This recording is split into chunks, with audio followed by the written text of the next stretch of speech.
इब्तिदा करते हैं खुदावंद के बाबरकत नाम में। देखती आंखों सुनते कानों, पास्टर एडिसन का आपको सलाम पहुँचे। आज फिर एक बार मैं और मेरा घराना प्रोग्राम लेकर आपकी खिदमत में हाज़िर हूँ। आज हमारे साथ ऐसी ज़िंदगी मौजूद हैं जिनकी ज़िंदगी में खुदा ने बहुत से काम किए हैं और बहुत से मौज़ात उनकी ज़िंदगी में ज़हूर पज़ीर हुए हैं। जी, हमारे साथ सिस्टर रिदा अकरम मौजूद हैं जो कि अपनी ज़िंदगी की टेस्टामनी आपके साथ शेयर करेंगी, बताएंगी, ताकि आप उसमें ईमान के साथ आगे बढ़ें और तक़वियत पाकर और ज़्यादा खुदावंद यीशु मसीह की गवाहियों को कायम करें। जी सिस्टर जी, हम आपको प्रोग्राम मैं और मेरा घराना में वेलकम करते हैं और आप हमारे नाजरीन को अपनी ज़िंदगी के उन मौज़ात से आगाह करें जिन्हें वो सुनकर ईमान में आगे बढ़ सकें। मसीह के बबरकत नाम में आपको सलाम और शुक्रगुज़ार हैं खुदा की भी और आपकी भी कि आपने मौका दिया है कि यहाँ बैठकर मैं खुदा के जलाल को ज़ाहिर कर सकूँ मौज़ात के वसीला से। मेरी गवाही पहली तो ये है कि मेरे फादर इन लॉ की है। मेरी छोटी नंद की शादी होनी थी और अम्मी और अब्बू दोनों की तबीयत बहुत ज़्यादा ख़राब हो गई थी। और आपको पता है जब बेटी की शादी हो तो कितने काम होते हैं करने वाले। और 2 माह पहले ऐसा हुआ था कि उनकी तबीयत ख़राब हो गई थी और फिर काफ़ी परेशानी भी थी, पूरे ख़ानदान में थी कि ये क्या हो गया है। तो फिर शुक्र है खुदा का कि हम दुआएं करते रहे हैं, पास्टर साहब भी करते रहे हैं और काफ़ी पास्टर्स को भी कहा था और उनका अपना भी ईमान बहुत ज़्यादा था। हमने तो जो बड़े मामू उन्होंने ये भी कहा था कि हम शादी आगे कर लेते हैं डेट, लेकिन अब्बू का ईमान था कि खुदा मुझे शिफा देगा तो हम इसी डेट पे शादी करेंगे। तो ऐसा ही हुआ जो जैसा उन्होंने सोचा था। खुदा ने उनको ज़िंदगी दी और वो बिल्कुल ठीक थे, शादी से पहले बिल्कुल ठीक हो गए थे और फिर शादी भी इंजॉय की। बेशक आप लोगों ने दुआएं की तो दुआओं का असर यही होता है कि खुदावंद हमारे लिए आसमान खोल देता है और हमारी हर ज़रूरत को पूरा करता है। जी बिल्कुल। और दूसरी गवाही मेरे अब्बू की है, ये मेरे फादर इन लॉ की थी। और अब मेरे अब्बू के बारे में बता रही हूँ कि 1 साल पहले पिछले साल उनका एक्सीडेंट हो गया था अब्बू का और रिक्शा उनका बिल्कुल तबाह हो गया था। तो जिस गाड़ी के साथ एक्सीडेंट हुआ था ना, वो गाड़ी वाले जो थे ना, वो हमारे एरिया में ही एक्सीडेंट हुआ था और जो अब्बू वगैरह को जानने वाले हैं ना, उन्होंने उस लड़के को रोक लिया था। वो यंग ही था अभी, तो उन्होंने उसको रोक लिया था और अब्बू का रिक्शा तो बिल्कुल तबाह हो गया था ना। लेकिन शुक्र है खुदा का कि मेरे अब्बू बिल्कुल ठीक थे, क्योंकि अब्बू कह रहे थे कि मुझे तो खुद नहीं पता चला कि मैं रिक्शे से बाहर कैसे आ गया हूँ। लेकिन जो भी रिक्शा देख रहा था ना, वो यही पूछ रहा था कि इसका जो ड्राइवर है वो ठीक है, उसको कुछ हुआ तो नहीं। और ये बहुत बड़ा मोज़ा था हमारे ख़ानदान में कि मेरे अब्बू बिल्कुल ठीक थे, जो रिक्शे की जो हालत थी उसे देखकर। तो जिस गाड़ी के साथ एक्सीडेंट हुआ था उस गाड़ी वालों को भी रोक लिया और जो रिक्शे का नुकसान था उन्होंने वो भी भरा था। और ये सब कुछ खुदा के वसीले से था, क्योंकि हमने बहुत दुआ करते हैं। मेरे माँ बाप, मेरी बहनें वो चर्च में खिदमत करती हैं, तो खुदा ने अपना बड़ा जलाल ज़ाहिर किया हमारी ज़िंदगी में, उन्हें बड़ी बरकत दी है। तो इसी वसीला से हम अब्बू को भी कहते हैं, अम्मी भी, हम यही सोच रहे थे कि शायद हम इतनी दुआ करते हैं कि खुदा ने हमें अब्बू को फिर एक बार ज़िंदगी दी है। तो उसके बाद फिर अब अप्रैल में ही वो भी एक्सीडेंट हुआ था और इस साल फिर अप्रैल में ही ऐसा हुआ कि अप्रैल जब आया तो अप्रैल में फिर अब्बू का इस साल भी एक्सीडेंट हो गया।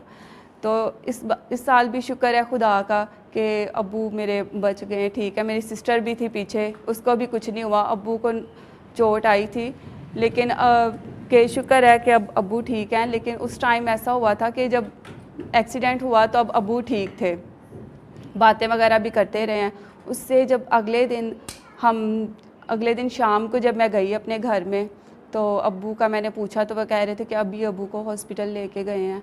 उनकी नोज़ से ब्लीडिंग होना शुरू हो गई थी और वो बहुत ज़्यादा हो रही थी कि आउट ऑफ कंट्रोल हो रही थी, कि समझ नहीं आ रही थी कि ये इतनी ब्लीडिंग क्यों हो रही है।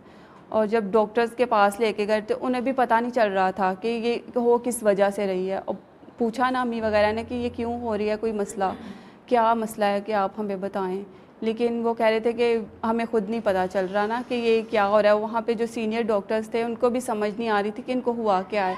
एक्सीडेंट तो इनका कल हुआ है, ये बिल्कुल ठीक रहे हैं, लेकिन ये अब ये इतनी ब्लीडिंग क्यों हो रही है इनकी नोज़ से। तो फिर वो कंट्रोल तो हो गई, फिर आ गए हैं। और जब अब्बू थोड़ा बोलते थे ना तो वो फिर ऐसे ही शुरू हो जाती थी, ब्लीडिंग शुरू हो जाती थी। तो फिर हमने कहा कि हम प्राइवेट में चेक करवा लेते हैं। उन्होंने चेक वगैरह करके ना, जो अपना ट्रीटमेंट था उन्होंने करके भेज दिया। और उसके बाद शुक्र है खुदा का, हम दुआएं भी करते रहे। हमारे जो पास्टर हैं उनसे भी हमने दुआएं कराई है, हमारे ख़ानदान में भी सब ने दुआ की। शुक्र है खुदा का कि वो ठीक हो गए थे, उसके बाद नहीं ऐसा हुआ। हालेलुया।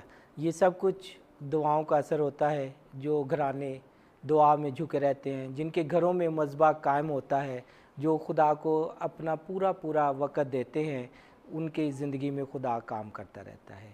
आपने ज़िक्र किया कि जब पहला एक्सीडेंट हुआ आपके अब्बू का, तो वो रक्शे की हालत ऐसी थी कि लोग परेशान थे। वो सवाल करते थे कि इसके ड्राइवर का क्या बना। तो आपके अब्बू ने कुछ बताया आपको, या उनको याद था कि वो किस तरीके से रिक्शे में से बाहर आ गए? मतलब कौन सी ऐसी क़ुव्वत और ताकत थी कि जिसने उन्हें उठाकर रिक्शे से बाहर कर दिया? अब्बू कह रहे थे मुझे खुद नहीं समझ आ रही थी कि मेरे साथ हुआ क्या है, मुझे तो पता भी नहीं चला। उन्होंने पीछे से आके लगाई थी ना, पीछे से गाड़ी लगी थी। तो वो कह रहे थे मैं तो बिल्कुल सही जा रहा था, पीछे से कोई आके, तो जो आगे वाला इंसान होता है उसको कुछ पता ही नहीं होता है। तो वो कह रहे मुझे तो पता ही नहीं। जब मुझे वहाँ पे जो लड़के थे उन्होंने उठाया है तो फिर मैंने रिक्शा देखा, खुद को देखा कि ये हुआ क्या, कैसे हो गया, मुझे तो कुछ पता ही नहीं है। लेकिन अब वो कह रहे थे रिक्शा देखकर मैंने भी खुदा का शुक्र किया कि शुक्र है खुदा का कि खुदाया तूने मुझे अपनी हिफाजत में रखा है। हालेलुया। अच्छा सिस्टर जी, ये तो आपके घराने की, आपके ख़ानदान में खुदा ने कैसे कैसे काम किया। कोई ऐसा मौज़ा या कोई ऐसा वाक़या जो आपकी ज़िंदगी में खुदा ने काम किया हो, आपको याद हो? मौज़ात तो बहुत से हैं, लेकिन ये मेरे तीसरे बेटे के टाइम ऐसा हुआ था कि प्रेगनेंसी में भी मुश्किलात थी। लेकिन उसके बाद ऐसा हुआ कि जब उसकी पैदाइश का वक्त आया तो वो उसकी डॉक्टर्स कह रहे थे कि हार्ट बीट अच्छी नहीं है। जब उसको चेक वगैरह किया ना उन्होंने, तो वो कह रहे थे कि हार्ट बीट अच्छी नहीं है, आप इसको यहाँ पे अगर ट्रीटमेंट करवाना चाहते हैं यहाँ पे करवा लें, अगर किसी और हॉस्पिटल में लेकर जाना चाहते हैं तो आप ले जाएं इसको। तो अब्बू वगैरह ने कहा कि नहीं आप शुरू करें इसका ट्रीटमेंट।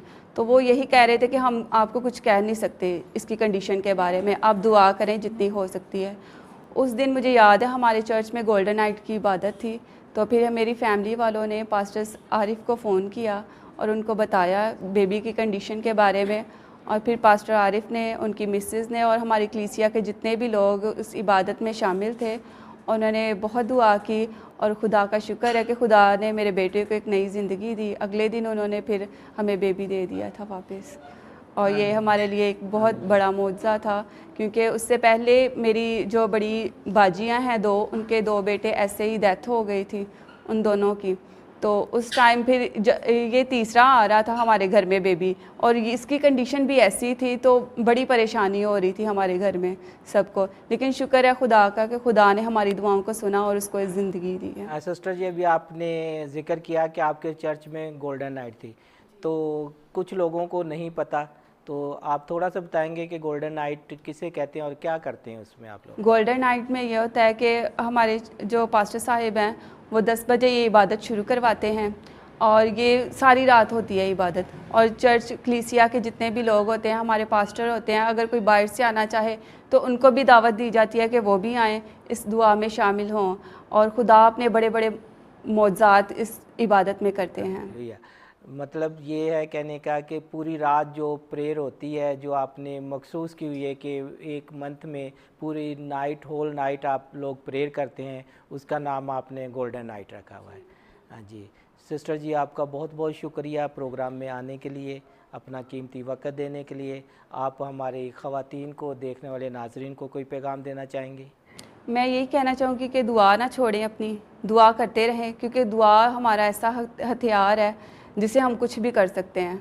तो ये जो दुआएं हैं हमारी, ये बहुत हमें काम आती हैं, हमारे लिए बहुत ज़रूरी है। तो हमें दिन रात दुआ करनी चाहिए, खुदा की हम्द करनी चाहिए, और कभी भी हमें मायूस नहीं होना चाहिए, क्योंकि खुदा से मांगो तो मिलता है। तो खुदा से मांगने की देर है खुदा से। खुदा देने की कुदरत रखता है, वो आसमान खोल कर अपनी बरक़ात को ज़ाहिर करता है। नाजरीन, आपने सिस्टर जी की खूबसूरत गुफ्तगू सुनी और नतीजा यही निकला कि आप खुदा के आगे झुके रहें, खुदा से मांगते रहें, वो आपकी हर मुराद पूरी करता है। एक नई ज़िंदगी के साथ, नए प्रोग्राम के साथ मैं जल्द आपसे मिलूँगा जॉन टीवी पर।